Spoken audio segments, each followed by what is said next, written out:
윤석열 대통령이 한일 정상회담에 대한 비판 여론이 커지자 과거에 발목이 잡혀선 안 된다고 밝히고 정면 돌파에 나섰습니다. 이 과정에서 일본은 이미 사과를 여러 차례 했다며 두둔하는 듯한 발언을 해 논란을 낳고 있습니다. 정명석 총재가 이끄는 기독교 복음 선교회 JMS 내부에 주요 외부 인사들을 관리하는 핵심 엘리트 조직이 존재하는 것으로 파악됐습니다. 이 조직이 접촉한 인사 중엔 여당 중진 의원과 대학 총장이 있었고 일부 인사는 정명석 총재와 직접 만났던 걸로 확인됐습니다. 아이폰에 카드 정보를 넣어 결제할 수 있는 애플페이가 국내에서 출시됐습니다.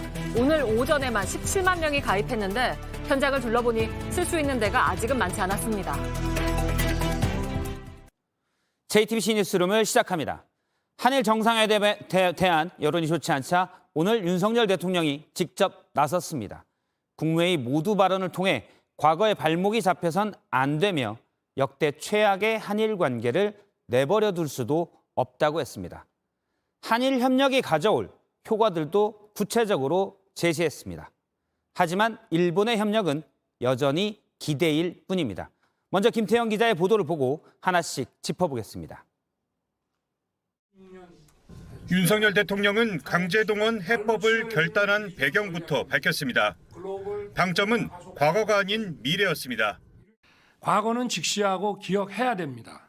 그러나 과거에 발목이 잡혀서는 안 됩니다. 단일 감정을 국내 정치에 활용해선 안 된다며 전임 문재인 정부를 겨냥하기도 했습니다.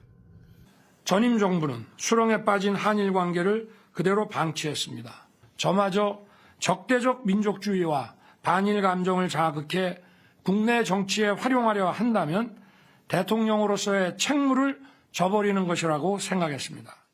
윤 대통령은 한일 관계를 제로섬이 아닌 윈윈 관계로 정의했습니다. 그러면서 관계 개선으로 기대되는 효과를 거듭 강조했습니다.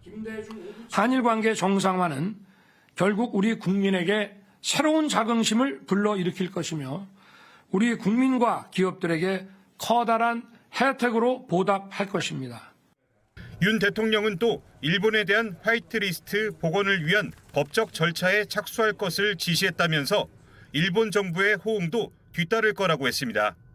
한국이 선제적으로 걸림돌을 제거해 나간다면 분명 일본도 호응해 올 것입니다. JTBC 김태형입니다. 윤석열 대통령은 한일 관계 개선을 강조하면서 일본이 이미 수십 차례 사과했다고 말하기도 했습니다. 하지만 사과의 구체적인 표현들을 애써 피해온 일본의 태도는 간과됐습니다. 이어서 최수연 기자입니다. 윤석열 대통령은 일본이 수십 번 사과했다고 강조했습니다. 일본은 이미 수십 차례에 걸쳐 우리에게 과거사 문제에 대해 반성과 사과를 표한 바 있습니다. 앞서 대통령실 고위 관계자가 일본 정부는 50여 차례 사과를 했고 사과를 한 번 더 받는 게 우리에게 어떤 의미가 있는지 생각해 볼 필요가 있다고 말한 데 이어 윤 대통령 역시 비슷한 취지로 말한 겁니다. 이 같은 발언이 일본의 추가적인 사과 조치가 필요 없다는 취지로 해석되면서 논란으로 번졌습니다. 실제 일본 정부는 이번 정상회담에서 역대 내각의 입장을 계승한다면서도 진전된 사과 조치를 하지 않았습니다. 윤 대통령은 또 과거 중국이 일본과 국교 정상화를 하는 과정에서 전쟁에 대한 배상 요구를 포기했던 사례도 언급했습니다. 그러면서 한일 청구권 협정을 통해 일본으로부터 청구권 자금 3억 달러를 받았고 이후에도 정부 재정으로 추가 보상을 했다고도 덧붙였습니다. 2007년 또다시 특별법을 제정해서 7만 8천여 명에 대해 약 6,500억 원을 각각 정부가 재정으로 보상해 드렸습니다. 이 역시 피해자에 대한 직접적인 배상 조치는 할 수 없다는 일본 측 입장을 뒷받침한 것 아니냐는 지적이 나오고 있습니다. JTBC 최수연입니다. 네, 오늘 대통령의 발언은 이례적으로 길었습니다. 정치부 최수연 기자와 좀 더 짚어보겠습니다. 최수연 기자, 먼저 윤 대통령이 직접 이렇게 말하게 된 배경을 좀 짚어볼까요? 네, 대통령이 직접 설득전에 나서야 할 만큼 여론 상황이 좋지 않다고 판단한 걸로 보입니다. 실제로 최근에 여론조사를 좀 보시면요. 예. 한일 정상회담이 이뤄지는 과정에서 이렇게 지지율이 계속 하락세를 탔고요. 부정평가는 올랐습니다. 윤 대통령은 이런 부정적인 여론에도 불구하고 그걸 예상하면서도 이 한일 관계 개선에 나설 수밖에 없었던 그런 이유를 상당히 상세하게 설명을 했는데요. 몇 발언을 좀 소개를 해드리면 예. 출구 없는 미로에 갇힌 기분이었다. 그리고 정치적인 이익을 위해서 편한 길을 선택해서 한일 관계를 방치하는 대통령이 될 수도 있었다. 하지만 책무를 져버릴 수 없었다. 이런 얘기들을 했습니다. 앞서 이제 네. 여론조사에 보면은 부정평가가 많이 높아졌잖아요. 네, 맞습니다. 이건 결국 중도층의 민심이 부정으로 돌아섰다. 이런 메시지가 좀 있는 거죠. 네, 최근에 여론조사에서 부정평가의 이유를 좀 살펴보면 외교 문제라던가 일본 문제에서 부정평가가 상당히 올랐다는 점을 볼 수 있는데요. 예. 방금 말씀하신 대로 중도층의 민심이 좀 반영된 것으로 해석됩니다. 그래서 오늘 윤 대통령은 한일 협력이 가져올 구체적인 효과들 뭐 이런 것들을 물론 아직은 예상이지만 구체적으로 제시를 하기도 했습니다.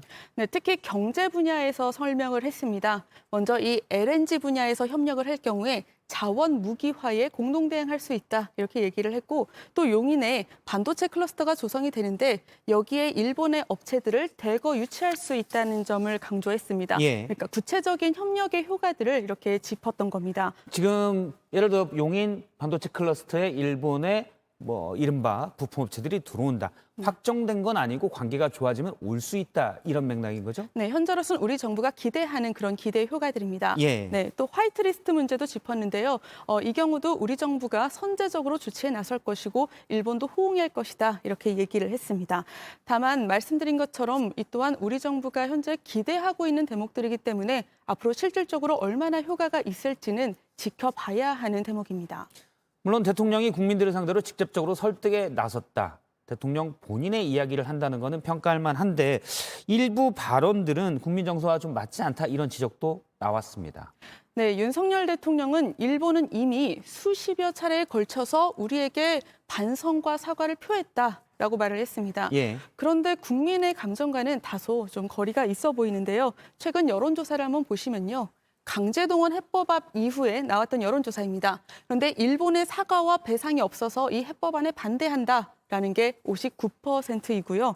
또 일본 정부가 과거사에 대해서 반성을 하느냐라고 보는 거에 대해서는 반성하고 있다라고 보는 게 8%뿐이었습니다. 예. 네, 이만큼 국민의 대다수는 사과가 불충분하다라고 보고 있는데 일본은 이미 사과를 했다라는 대통령의 발언이 얼마나 설득력을 가질지는 앞으로 지켜봐야 할 것 같습니다. 예. 네, 사실 국민들 중에서도요, 이 윤 대통령이 한일 관계 개선을 하려는 이런 의지를 긍정적으로 보는 국민들도 적지 않습니다. 하지만 이 국민들 중에서도 일본에 보다 더 호응한 조치가 있어야 한다, 또 진전된 사과가 있어야 된다라고 판단하는 국민들의 시각도 적지 않거든요. 예. 그렇기 때문에 오늘의 대통령 메시지가 이런 국민의 감정을 다 보듬기에는 부족했다라는 지적이 나오고 있습니다. 물론 일본이 아베 정권 이후에 약간 극우적으로 메시지들이 많이 나왔기 때문에 일본을 설득하기도 쉽지 않겠지만 설득해서 끌어오는 게 또 외교겠죠? 네, 맞습니다. 알겠습니다. 최수연 기자였습니다. 수고했습니다. 네, 남은 문제는 또 있습니다. 정부가 제3자 변제라는 해법을 들고 온 대법원 결정은 전범기업의 배상을 요구한 15명의 피해자에 대한 결정이었습니다. 문제는 강제동원 피해자가 최소 수십만, 최대 수백만에도 이를 수 있다는 겁니다. 그러면 과연 이 방법의 배상이 가능할지 신진 기자입니다. 강당에 앉은 50여 명의 백발 노인들. 일제에 강제동원돼 싸우거나 일하다 숨진 피해자들의 가족들입니다. 행정안전부 산하 강제동원 피해자 지원재단이 특별법 제정을 위한 의견을 듣겠다고 이들을 모은 겁니다. 보상 특별법을 반드시 제정하라! 강제동원 피해자 지원재단은 이번 정부의 결정에 따라 국내 기업으로부터 돈을 걷어 대법원 확정 판결을 받은 피해자 15명에게 대신 보상금을 주게 된 기관입니다. 그런데 재단이 15명 말고도 나머지 피해자와 유족들 모두에게 보상금을 줄 수 있는 법을 만들겠다고 나선 겁니다. 하지만 어디까지를 피해자로 인정할 건지 또 이들에게 줄 보상금은 어떻게 마련할지 이게 모호합니다. 지금까지 정부가 인정한 국외 강제동원 피해자는 21만 명. 당장 이들에게만 대법원 판결 피해자들과 같이 1억 원씩만 지급하려고 해도 21조 원이 필요합니다. 하지만 피해자로 추정되는 이들은 이보다 훨씬 많습니다. 살아와 계시는 현재 할머니들한테 1억을 이미 발표하신 걸 여러분 다 아실 겁니다. 그러면 살아서 돌아오신 91만 명 1억씩 주세요. 많게는 수백 명에 이를 것이란 전망도 나옵니다. 이러다 보니 최근 나빠진 여론을 무마하려고 현실성 없는 달래기 방안을 내놓아 본 게 아닌지 의문도 제기됩니다. JTBC 신진입니다. 오늘 윤석열 대통령은 노동시간 개편안에 대해서도 한마디 했습니다. 직접 주 60시간 이상 근무는 무리라고 했습니다. 쉴 때 쉴 수 있게 하겠다고도 했습니다. 그런데 어제 바로 대통령실에서 주 60시간 이상이 될 수도 있다. 이렇게 얘기를 했었죠. 하루 만에 또 입장이 바뀐 건데 자주 바뀌니까 또 어떻게 바뀔지 헷갈립니다. 강희연 기자입니다. 윤석열 대통령이 노동시간 개편안에 대해 직접 입장을 밝혔습니다. 임금, 휴가 등 근로보상 체계에 대해 근로자들이 불안해하지 않도록 확실한 담보책을 강구할 것입니다. 주당 최대 노동시간도 상한선을 둬야 한다고 했습니다. 저는 주당 60시간 이상의 근무는 건강보호 차원에서 무리라고 하는 생각은 변함이 없습니다. 주 69시간까지 일할 수 있도록 한 노동시간 개편안이 비판받자 사실상 주 60시간을 상한선으로 제시한 겁니다. 앞서 윤 대통령은 안상훈 사회수석을 통해서도 이 같은 입장을 전한 바 있습니다. 하지만 전날 대통령실 고위 관계자는 국민 의견을 수렴하면 노동시간이 주 60시간 이상이 될 수도 있다며 상한선도 고집할 이유가 없다고 해 혼선을 키웠습니다. 대통령실 관계자는 JTBC에 전날 발언은 의견을 폭넓게 수렴해보겠다는 차원에서 나온 말이라며 오늘 윤 대통령이 분명히 밝힌 만큼 주 60시간 이하로 가는 방향이 될 것 같다고 설명했습니다. 하지만 대통령실 내에서조차 입장이 여러 번 달라지면서 혼란을 자초하고 있다는 지적이 나오고 있습니다. JTBC 강연입니다. 60시간 초과냐 아니냐. 대통령실의 메시지가 연일 오락가락하면서 혼란스러운 건 실무 부처인 고용노동부입니다. 오늘 국회에 나온 고용노동부 장관은 일단 사과하기 바빴습니다. 박민규 기자입니다.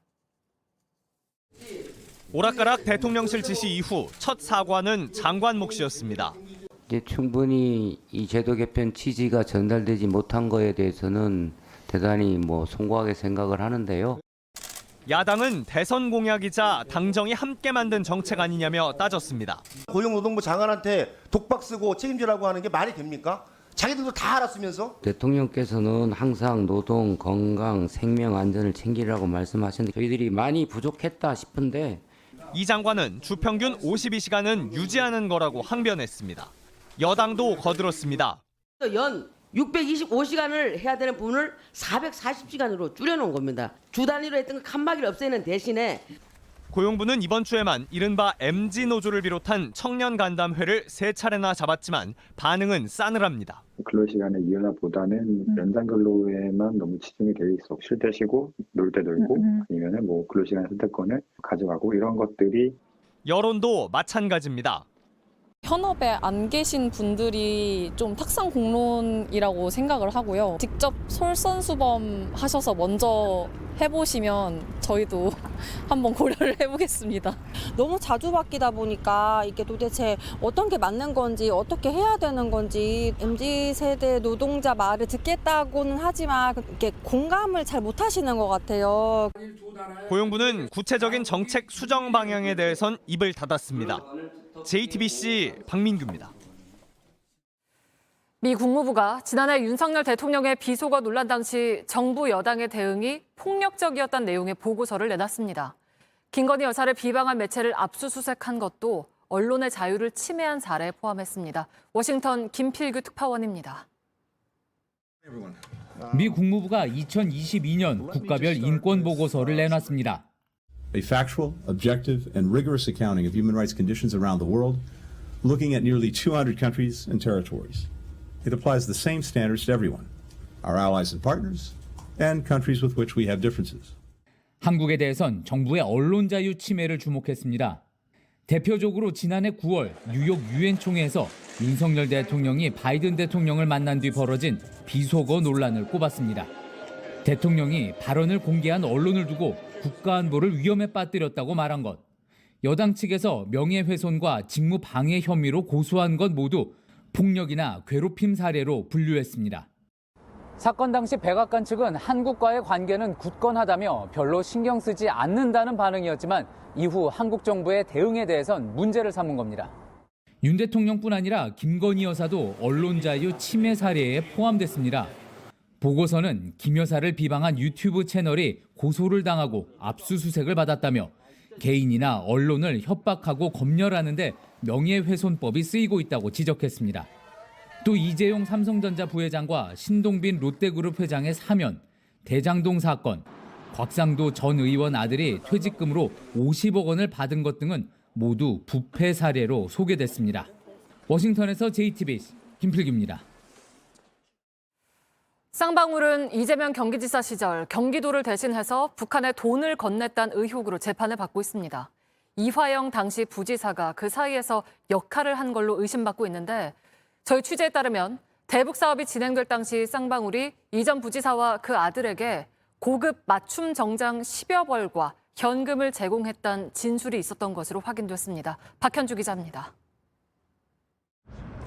이화영 전 경기부지사가 입을 정장을 맞췄다는 곳은 서울 소공동 한수제 양복점입니다. 찾아가 봤습니다. 제일 저렴한 거 두 벌이 69만 원이고요. 행사나 방송 좀 나가고 그런 거면 79만 원. 쌍방울 박모부 회장은 지난 2018년 7월부터 2021년 10월까지 10여 차례 대금을 지불했습니다. 이전 부지사가 와서 몸치수를 재고 옷감을 골랐다고도 했습니다. 한참 쌍방울과 경기도가 대북 사업을 진행하던 시절입니다. 저희 손님 맞으세요? 근데 너무 힘들어. 이 과정에서 이전 부지사 요구로 아들 정장까지 만들어줬다는 진술도 확보했습니다. 검찰은 이 양복점 기록을 제출받아 분석하고 있습니다. 맞춤 정장 외에도 현금 전달 진술도 더 나왔습니다. 앞서 방 부회장은 2019년 7월 이전 부지사 여의도 사무실에서 5천만 원을 줬다고 법정 증언했습니다. 그런데 같은 해 12월 서울의 한 치킨집에서 이전 부지사에게 현금 5천만 원을 더 줬다고 최근 진술한 것으로도 확인됐습니다. 총선 당내 경선 비용 명목으로 돈을 요구했다는 겁니다. 이전 부지사 측은 정장을 받은 적도 돈을 받은 적도 없다고 반박했습니다. JTBC 박현주입니다. JMS는 총재 정명석이 10년 동안 성범죄로 복역하는 동안에도 세력을 키웠습니다. 그 배경엔 교단 내부는 물론 외부에도 조력자들이 있기 때문인데요. JMS에서 외부 VIP, 주요 인사를 관리하고 선교하는 엘리트 조직이 실제 있는 것으로 저희 취재 결과 확인됐습니다. 이른바 행복한 사람들이라고 하는데 중진 국회의원과 대학 총장까지 접촉했던 걸로 파악됐습니다. 신아람 기자가 추적했습니다. 지난해 여름 전북의 한 호텔에서 열린 한 워크숍. 플래카드엔 JMS 상징인 독수리 마크와 정명석 필체가 있습니다. 모임 이름은 행복한 사람들. 좀 높으신 분들이나 사회 저명 인사들은 따로 JMS 안에 VIP 관리하는 팀이 있습니다. 행복한 사람들, 줄여서 행복사라고 하는 곳이고요. 정명석 출소 이듬해인 2019년 한 교회 텔레그램방에 올라온 모집 공고입니다. 본인들이 엘리트 조직이고 VIP 선교를 전문적으로 한다고 소개합니다. 정명석을 뜻하는 선생님이 조직하라고 했다는 표현도 나옵니다. 취재진은 이 모임이 접촉했던 유력 인사들과 연락이 닿았습니다. 여자 목사님이 저한테 강연을 부탁을 했어요. 그래서 강연을 간 거예요. 15개 지부를 가지고 있다고.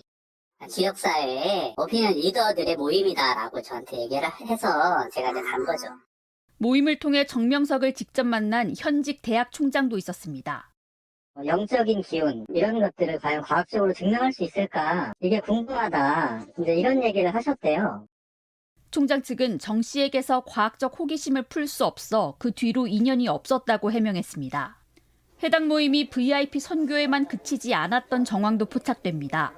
정명석의 성범죄를 고발한 피해자에게 성중독이라는 엉터리 심리분석 보고서를 쓴 박사도 이 모임 회원이었던 것으로 파악됐습니다. 대표, 그리고 연예인, 정치, 거기에 박사들은 다 나간다고 교수 박사들. JTBC 신아람입니다. JMS에 대한 공분이 커지면서 관련 교회로 의심되는 곳들은 간판을 내리고 있습니다. 또 종교와 아무 상관이 없는데 가게 이름에 JMS가 들어가 있다는 이유로 눈총을 받은 업체들도 있습니다. 한민정 기자입니다. 경기도의 한 교회입니다. 정명석 교주와 관련된 이른바 JMS 교회라며 온라인에 명단이 유포된 곳 중 하나입니다. 불과 며칠 전까지 있던 교회 간판이 사라졌습니다. 저번 주까지 있었는데 이번 주 출근해 보니까 없더라고요. 소름 끼쳤죠, 처음에. 바로 옆에 있을 줄 몰랐거든요. 간판이 사라진 지금 이곳은 언뜻 보면 일반 사무실처럼 보입니다. 이렇게 오른쪽으로 들어와서 봐야 교회라는 걸 알 수 있습니다. 교회에 간판을 뗀 이유를 물으니 답변을 피합니다. 간판이 있었는데 떼졌길래 네, 어찌되셨는지 알으시려고. 혹시 JMS 관련된 관계? 그건 아니세요? 그건 알아주셨어요. 됐어요. 나는 몰라요, 아무것도. 명단에 오른 서울의 또 다른 교회 벽면에도 최근까지 붙어있던 간판의 흔적만 남아 있었습니다. 종교와는 상관없이 JMS란 이름을 써온 일부 업체들은 덩달아 따가운 눈총을 받았습니다. 학원, 미용실, 골프장 등 JMS를 상호에 넣은 법인은 전국에 92개입니다. 대표의 이니셜을 따서 만든 피트니스 업체는 한때 문의가 빗발쳐 홈페이지 접속이 안 될 정도였습니다. 매출적인 부분이랑 이제 하루에 오는 고객들도 조금씩 줄기는 했었어요. 그래서 한 20-30% 정도 좀 타격이 있었습니다. JTBC 한민정입니다. 이태원 참사 159번째 희생자는 참사 이후 스스로 삶을 포기한 고 이재현 군입니다. 이 군의 부모는 최근 저희 취재진을 만나 아들에 대한 정부의 2차 가해만 3번 있었다고 밝혔습니다. 그중 하나가 어제 뉴스룸이 보도해드린 사전 동의 없이 날아온 금융정보 제공 동의서였습니다. 최강일 PD가 취재했습니다. 오늘은 참사 당일 친구 둘을 잃었던 이재현 군이 삶을 포기한 지 100일이 되는 날입니다. 울면서 얘기를 했었어요. 2번 정도. 이제 그런 아이 친구들이 너무 보고 싶고 친구들을 이렇게 모욕하는 그런 비하하는 발언들에 대해서 엄마는 고등학교 1학년 아들에게 가해진 경찰 수사가 너무 가혹했다 말합니다. 참사 다음 날 일요일이었어요. 저희 아이는 당연히 부상을 당했으니까 병원 입원 중이었었고, 근데 갑작스럽게 경찰이 찾아오셨더라고요. 이제 부모 없이 아이만 따로 데리고 얘기를 해야겠다고 하셔가지고. 한 달 뒤 이군 장례식장에서 들었던 국무총리 말은 더 충격적이었습니다. 본인이 필요에 따른 이런 생각이 좀 더 굳건하고 치료를 받겠다, 좀 이런 생각들이 더 강했으면 좋지 않았을까 하는 생각이 듭니다. 지난달 죽은 아들에게 날라온 금융정보 제공 통지서에 엄마는 다시 무너졌습니다. 자기 자식이나 가족을 잃은 사람한테 어느 날 갑자기 금융정보를 열람했다는 경찰이나 검찰에서 오는 우편물을 봤을 때 그 기분이 어떨 것 같아요. 이 유족의 심정을 약간이라도 좀 생각을 했었다면 이런 배려 없는 행정은 이루어질 수 없는 거죠. 오늘 이태원 참사 유가족 협의회는 수사기관의 사전 동의 없는 금융정보 조사에 대해 반발하는 입장문을 냈습니다. 경찰과 검찰은 해당 영장 집행은 참사 당일 동선을 파악하기 위해 교통카드 사용 내역을 확인하기 위해서였고, 금융기관 실수로 거래 내역 정보가 제공된 건은 2건으로 즉각 폐기했다고 밝혔습니다. JTBC 최강일입니다. 네, 다음 소식입니다. 같은 단지에 같은 평형인데 갑자기 몇억 원 더 비싸게 팔렸다고 신고되는 아파트가 있습니다. 그런데 몇 달 뒤 거래가 취소됐다, 또 이렇게 신고가 되는데요. 고의적인 가격 띄우기 의심이 듭니다. 정부가 오늘부터 조사에 들어갔습니다. 오원석 기자입니다. 서울 압구정동 현대아파트입니다. 전용 169제곱미터가 지난달 49억 9천만 원에 거래됐는데 불과 열흘 만에 8억 넘게 뛴 58억 원에 거래됐다고 신고했습니다. 서초동 아크로 리버파크의 전용 112제곱미터는 2021년 당시 최고가인 50억 원 안팎의 3건의 거래 신고가 있었는데 석 달 뒤 모두 취소됐습니다.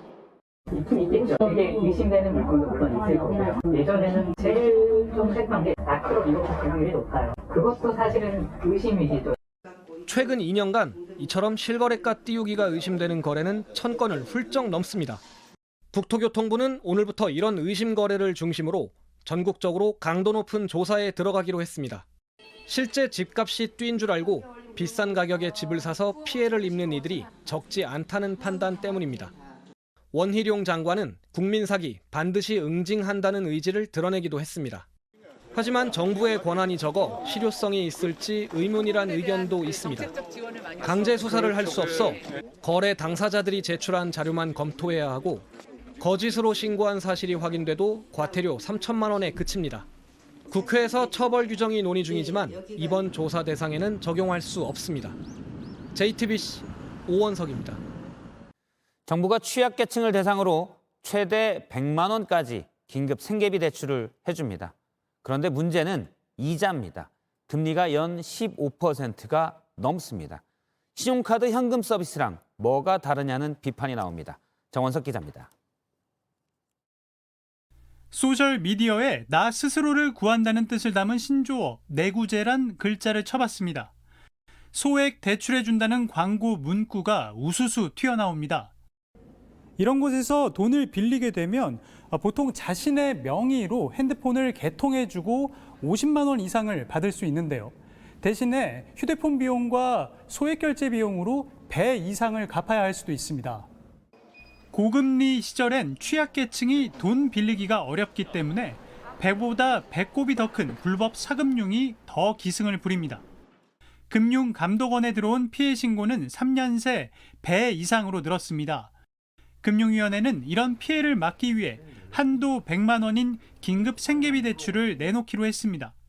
내일부터 사전 예약을 받은 뒤 다음 주 월요일부턴 상담 후 당일 대출금을 내줍니다. 대상은 신용평점이 하위 20% 이하이면서 연소득이 3,500만 원 이하인 취약계층입니다. 그런데 금리를 저축은행이나 카드론 수준인 연 15.9%로 정한 게 논란입니다. 이자를 잘 갚으면 몇 개월 뒤 깎아준다지만 그래도 너무 비싸지 않냐는 겁니다. 연 15.9% 정도면 뭐 사채 이자에 가깝지 않나요? 아니 이거 서민들한테 대출하고 좋은 취지인데도 돈 장사를 하는 건지 도대체 15%가 말이 됩니까 이게? 야당에서도 정부가 국민 상대로 이자 노름하냐는 비판이 나왔습니다. 이에 대해 금융위원회는 복지가 아닌 자활 성격인데다 다른 서민과의 형평성 문제가 있어 금리를 낮추긴 어렵다고 밝혔습니다. JTBC 정원석입니다. 러시아를 방문 중인 시진핑 중국 주석이 푸틴 대통령을 만나 친분을 과시했습니다. 푸틴 대통령은 시진핑 주석을 친구라고 표현했고 시 주석은 푸틴에게 다음 대선에서도 이기라고 했습니다. 썰렁했던 이전 만남과는 확연히 달랐는데요. 적의 적은 동지인가요? 두 나라가 미국과 사이가 나빠지면서 중국과 러시아는 오히려 가까워졌습니다. 베이징 박성훈 특파원입니다. 푸틴 대통령이 힘있게 악수를 건넵니다. 시진핑 주석이 웃으며 손을 맞잡습니다. 푸틴 대통령은 시 주석을 친구라고 불렀고 Уважаемый господин председатель, дорогой друг, добро пожаловать в Россию, в Москву. 시 주석은 푸틴에게 대선 승리를 기원했습니다. 俄罗斯人民一定会继续与总统先生坚定的支持。 지난해 9월 회동 당시 불편함을 숨기지 않았던 시 주석이 이번엔 확연히 달라진 모습을 보인 겁니다. 그동안 우크라이나 전쟁과 거리를 두던 중국이 미중 갈등이 격화되면서 러시아 측에 더 기울고 있다는 분석이 나옵니다. 미국은 중국이 러시아에 밀착하는 걸 경계했습니다. 중국이 제안한 우크라이나 휴전 중재안이 러시아에 유리해 받아들일 수 없다고 했습니다. We encouraged President Xi to advocate for this exact essential key point, which must include the withdrawal of Russian forces from sovereign Ukrainian territory. 이런 가운데 기시다 일본 총리는 오늘 우크라이나를 전격 방문해 젤렌스키 우크라이나 대통령과 회담을 갖습니다. 베이징에서 JTBC 박성훈입니다. 스마트폰을 갖다 대면 결제되는 모바일 페이가 우리나라에서는 삼성폰만 됐었는데 오늘부터는 애플 아이폰으로도 할 수 있게 됐습니다. 애플페이가 출시됐기 때문인데요. 현장을 돌아보니 편의점이나 대형 마트에서는 쓸 수 있었지만 웬만한 식당이나 카페에서는 못 쓰는 데가 더 많았습니다. 왜 그런지 장서윤 기자가 취재했습니다. 출시 첫날 애플페이를 내려받았습니다. 애플페이의 국내 첫 카드 파트너사인 현대카드에도 가입한 뒤 직접 물건을 사봤습니다. 한 대형마트에서 음료수를 샀는데요. 아이폰을 단말기에 가까이 가져다 대니 이렇게 바로 결제됐습니다. 아이폰 사용자 가운데는 오랫동안 기다렸다는 이들이 많습니다.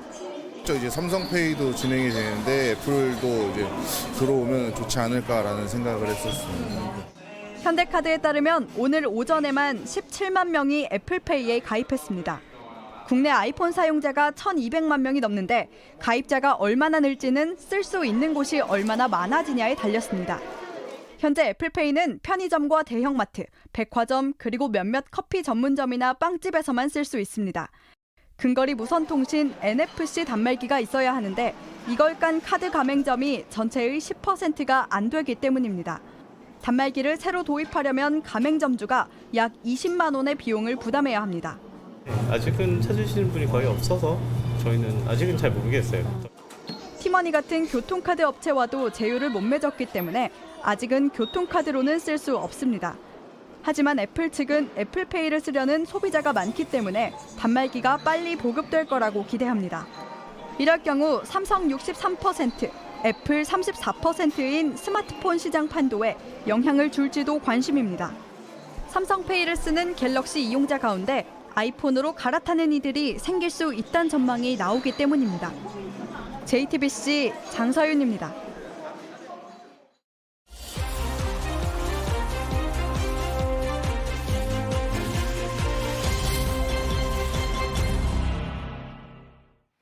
네, 오늘 밀착 카메라는 상점이나 주민센터 같은 곳에서 조금은 다른 방식으로 소통하는 현장을 찾아가 봤습니다. 자신의 의사를 말로 표현하기 어려운 사람들과 간단한 그림으로 대화를 나누는 건데요. 이희령 기자가 보여드리겠습니다. 아이스 아메리카노 나왔습니다. 감사합니다. 맛있게 드십시오. 제게는 자연스러운 이런 대화가 큰 용기가 필요한 도전인 사람들이 있습니다. 바로 말이나 글로 의사소통을 하기 어려운 사람들인데요. 그런 사람들을 위해 만들어진 것이 바로 이런 의사소통 보조 도구입니다.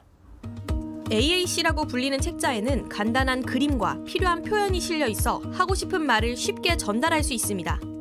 카라멜 마키아토를 주문하셨는데 생전 처음 먹어본다고. 예전에 주문을 못해서 이게 뭔지도 몰랐는데 이 주문서가 있으니까 이제. 이런 책자를 쓸 수 있는 가게나 공공기관은 작은 스티커가 붙어 있습니다. 책자를 비치한 시설이 모여있는 지역을 AAC 마을이라고 표현하는데 서울에 11곳뿐입니다.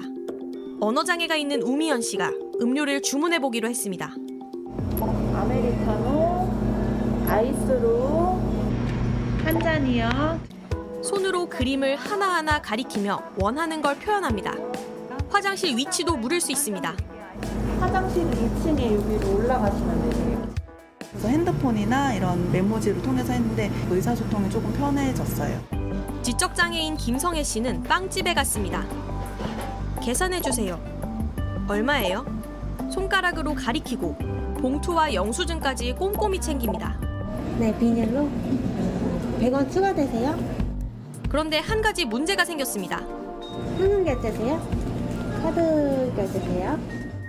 결제 방법을 표현하는 그림이 없어 결국 손가락으로 카드란 글자를 몇 번 적고서야 해결됐습니다. 장애인 분들이 좀 더 오래 걸리시니까 좀만 더 이렇게 기다려주시면은 장애인 분들도 계산하실 때 좀 더 괜찮지 않을까. 가게가 아닌 다른 곳들에서도 책자가 다양하게 활용되고 있습니다. 범죄 피해를 당했을 때 이 책자가 있는 지구대 혹은 파출소로 찾아가면 가해자의 인상착의를 설명할 수 있게 돼 있고요. 그리고 약국에서는 본인의 증상도 설명할 수 있습니다. 마지막 도전 장소는 주민센터입니다. 처음 와보는 곳이지만 자연스럽게 책자를 펼쳐들고 자신 있게 요청합니다. 네, 장애인 증명서 한부 발급해 드릴까요? 글을 입력하면 음성으로 읽어주는 앱도 쓸 수 있습니다. 수급자 증명서 일부 발급해 주세요. 모든 사람이 자기가 직접 듣고 자기가 직접 생각하고 본인이 표현할 수 있는 기회가 주어져야 된다고 생각합니다. 우미현 씨와 김성애 씨의 세계는 이날 조금 더 넓어졌습니다. 재밌어요. 오늘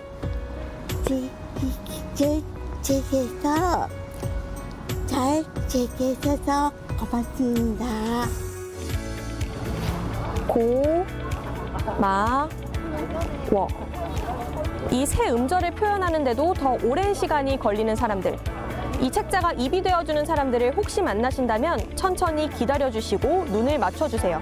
밀착 카메라 이희령입니다. 중남미 국가 주재 한국 고위 외교관이 성희롱 의혹으로 외교부의 조사를 받고 있는 것으로 파악됐습니다.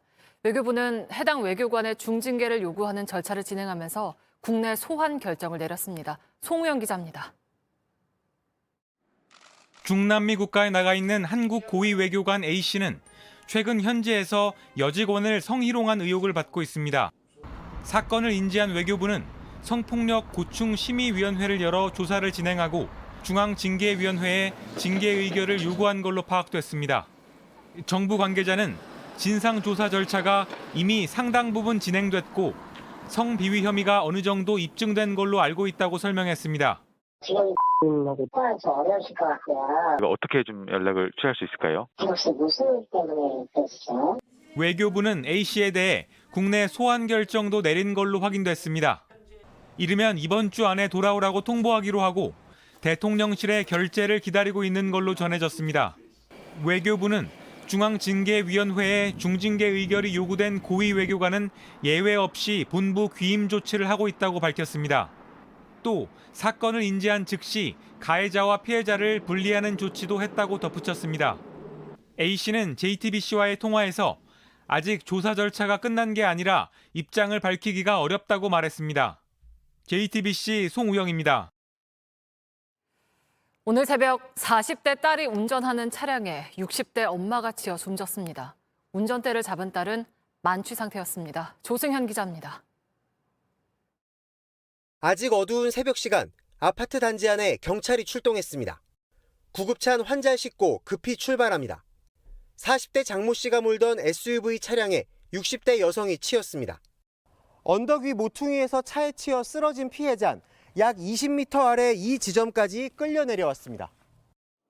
심정지 상태로 병원으로 간 60대 여성은 곧 숨졌습니다. 그런데 숨진 이 여성, 운전자 장 씨의 엄마였습니다. 사고 당시 장 씨는 만취 상태, 혈중 알코올 농도 0.116%, 면허 취소 수치였습니다. 엄마 집에 들렀다가 돌아가는 길에 사고를 낸 걸로 알려졌습니다. 가해자가 정신적 충격이 큰 상태라 아직 본격적으로 사고 조사를 못하고 있는 상황입니다. 왜 술에 취해 새벽에 운전대를 잡았는지, 어쩌다 들이받게 된 건지 확인해야 합니다. 차량을 막다가 넘어지면서 역과가 된 건지 아니면 차량이 옆에 있던 그 피해자를 못 보고 그대로 치고 역과가 된 건지. 경찰은 주변 CCTV와 차량 블랙박스 영상을 확보하고 국립과학수사연구원에 감정을 맡길 예정입니다. JTBC 조승현입니다. 갑질에 시달리는 아파트 경비 노동자 소식 오늘도 전해드립니다. 70대 노동자가 폭우 속에 쓰레기 수레를 1시간 넘게 끌어야 했던 사연을 구석찬 기자가 취재했습니다. 자리에 앉은 아파트 관리소장에게 직원이 무언가 항의합니다. 이야기를 듣던 소장, 심기가 불편했는지 책상을 내리치자 유리 덮개가 깨집니다. 그러고는 목소리를 높입니다. 주인 보고 옆에서 치우세요. 뭐 하십니까? 치우세요. 발단은 이른 아침 경비 노동자 2명이 해야 하는 쓰레기 운반 작업 때문이었습니다. 한 명이 아파서 빠졌는데 소장은 다른 직원을 투입하지 않았습니다. 하필 폭우가 쏟아지던 날 76세 노동자는 1시간 넘게 수레를 끌며 1km 거리를 오가야 했습니다. 뒤늦게 출근한 소장이 작업을 일부 나눴지만 노동자는 이미 탈진 직전이었습니다. 내 평생에 그런 길 처음 맞아봤어요. 회리가 물러무무요. 쎄뚱거립니다, 쎄뚱거리. 눈물 나. 안 죽으면 다행이다. 계절에 맞게 작업복을 바꿔달라는 요청이나 건의사항은 무시했다는 증언도 나왔습니다. 그러면서 정작 근무 시간에 소장은 자격증 공부 등을 하고 있었다고도 말했습니다. 맞아, 공부하고 있어요. 자기는 뭐 어리서도 아니고. 불만이 커지면서 입주민 대표회의는 소장을 해고했습니다. 하지만 노동자들이 받은 상처는 남았습니다. 해당 소장은 취재진에게 부당 해고 구제 신청이 진행 중이라며 반론을 말하기 곤란하다고 전해왔습니다. JTBC 구석찬입니다. 화물차라는 이유로 내가 사는 아파트에 주차하지 못하는 주민들이 있습니다. 지하 주차장은 낮아서 들어갈 수 없고 또 지상에는 위험하고 보기 안 좋으니까 세울 수 없다는 건데요. 이걸 어떻게 풀어야 할지 최승훈 기자가 취재했습니다.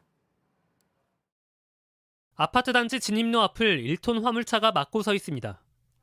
입구 차단기는 내려와 있고 차 앞에는 삼각 고가를 놨습니다. 다른 차량은 입구를 지날 수가 없습니다. 저도 입주민인데 왜 내가 내 집에 들어가는데 왜 주차를 못하게 하는지, 돈을 다 내고 있는데. 주차 갈등 때문에 생긴 일입니다. 지하 주차장의 낮은 입구를 지날 수 없던 화물차들이 단지 안 통행로에 차를 대자 민원이 쏟아졌습니다. 안전 문제죠. 아이들이 통학길에 이제 지나다니잖아요. 거기에도 안 좋잖아요. 지금 합차 주차장처럼. 결국 아파트 입주자 대표회는 높이 2.3m를 넘는 차가 단지 안에 들어오는 걸 금지했습니다. 도보 10분 넘는 거리의 공영주차장에 차를 대도록 했습니다. 밤새도록 일하고 힘들어서 우리 주차를 편한 데다 대야 될 거 아니에요. 화물 일하는 사람들은 좀 하찮게 생각하는. 그나마 공영주차장 측도 탑차 주차를 막으면서 화물차주들은 오갈 데가 없어졌습니다. 주민 갈등은 풀기가 더 어려워졌습니다. JTBC 최승훈입니다. 명품 가방이나 시계를 대신 구매해 주겠다더니 돈만 챙겨간 사건이 발생해서 경찰이 수사에 나섰습니다. 피해자는 200명에 가깝고 피해 금액은 15억 원 정도로 추정됩니다. 이혜원 기자입니다.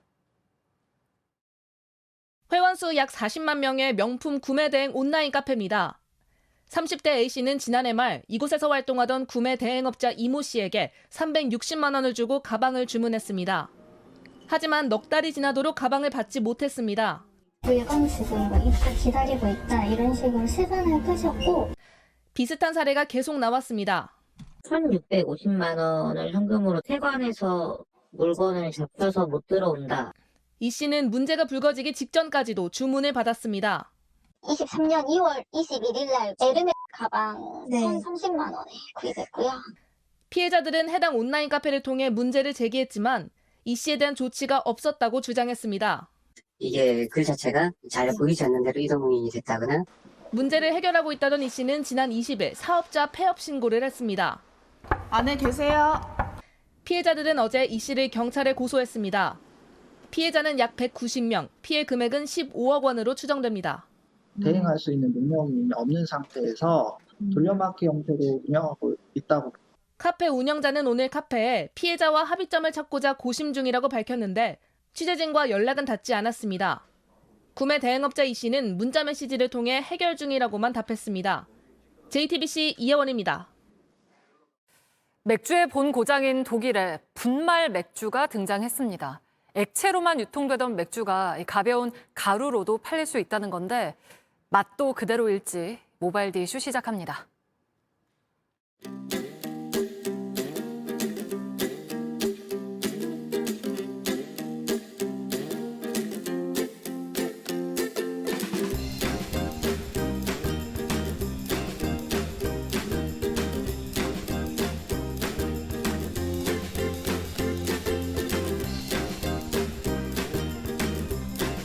Pulver, aus dem Bierpulver quasi ein komplettes Bier kreieren können. Das ist der erste Ansatz, den es so bis jetzt noch nicht gegeben hat.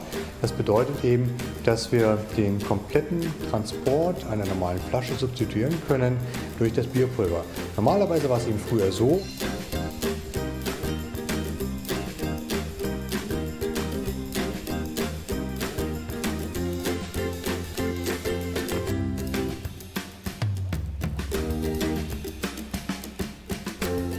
유통 측면에서는 혁신을 가지고 올 것이라 생각이 됩니다. 하지만 살아있는 유기체인 효모가 만들어내는 특유의 풍미를 구현함에 있어서는 가루 형태의 맥주가 똑같은 맛을 재현해내기에는 의문이 듭니다.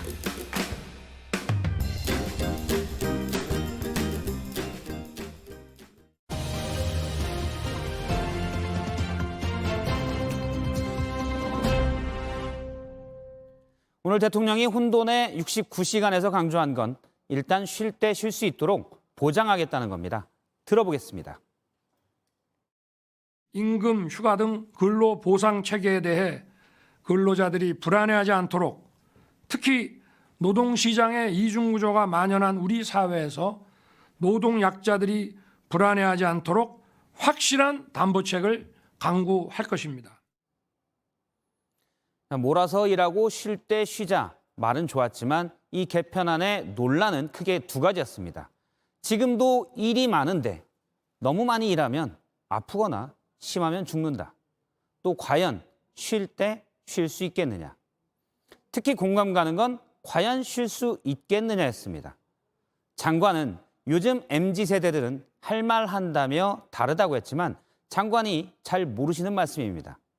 아무리 MZ여도 고용을 유지하며 할 말 할 수 있는 회사들은 극히 일부 대기업과 또 극히 일부 노동 요건이 좋은 기업들 뿐입니다. 실제 현실의 MZ 대부분은 1년 동안 최소 15일의 연차 중 6일도 다 못 썼습니다. 오늘 대통령이 좋은 의견 있으면 많이 달라고 했기 때문에 국민의 한 사람인 저도 쉴 때 확실히 쉴 수 있는 방안을 말씀드리겠습니다.